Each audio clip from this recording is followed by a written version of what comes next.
Dans Mégawatt, les premières étincelles, Friedemann Friese nous propose de nous mettre dans la peau d'un chef de tribu de la préhistoire. Vous allez tenter de vous répandre, que votre tribu grandisse et de vous nourrir en pêchant des poissons, en mangeant des baies, en tuant des ours ou des mammouths. Une partie de premières étincelles se déroule en plusieurs manches, structurées toutes de la même manière.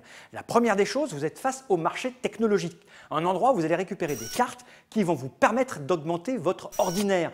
Par exemple, vous allez avoir un panier pour transporter plus de baies, vous allez avoir une lance pour tuer des mammouths ou un arc pour tuer les ours. Bref, il y a une histoire d'enchères et de propositions et de gestion pile poil pile pour récupérer les cartes qui vous intéressent et pas les laisser à vos adversaires.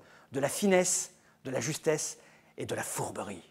Ensuite, c'est bien beau d'avoir des choses, d'avoir des armes, d'avoir des outils, mais il va falloir partir à la chasse, à la pêche, à la cueillette. Vos pions, normalement, sont positionnés sur le plateau, pas loin d'endroits où il va pouvoir attraper des ours, pêcher des poissons, tuer des mammouths ou ramasser des baies. Chacun de vos cartes technologiques que vous avez et bonhomme près de ces zones de chasse et pêche va récupérer un certain nombre d'aliments que vous allez pouvoir stocker.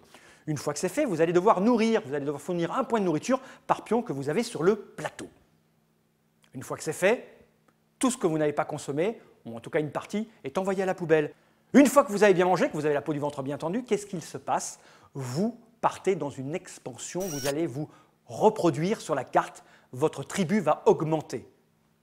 Chaque pion que vous allez poser va vous coûter des points de nourriture. Une fois qu'on s'est répandu, c'est plutôt pas mal, mais il faut gérer l'administratif. Et oui, l'homme préhistorique avait inventé la bureaucratie. C'est la phase de fin de manche où vous allez regarder le positionnement des pions sur le plateau pour déterminer l'ordre du tour, on va réajuster les pions récoltes, etc., etc. On va réajuster le marché des technologies, on va passer à la phase suivante. Et tout ça, pourquoi me direz-vous? Eh bien, tout simplement pour être celui qui possède le plus de jetons meeple préhistoriques posés sur le plateau au moment où un joueur va atteindre ou dépasser le nombre 13.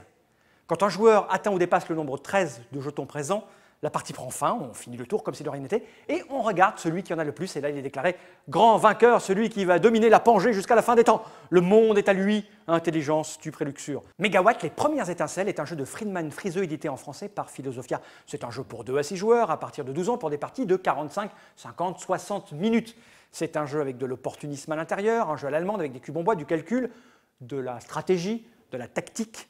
Un jeu où il va falloir vous remettre en question, en cause, tous les 3, 4, 5 tours et profiter des moments bien précis où vos adversaires n'auront pas vu un bon coup que vous pourrez leur faire. Car c'est un jeu où l'on peut se coincer sur le plateau. Et ça, c'est bon.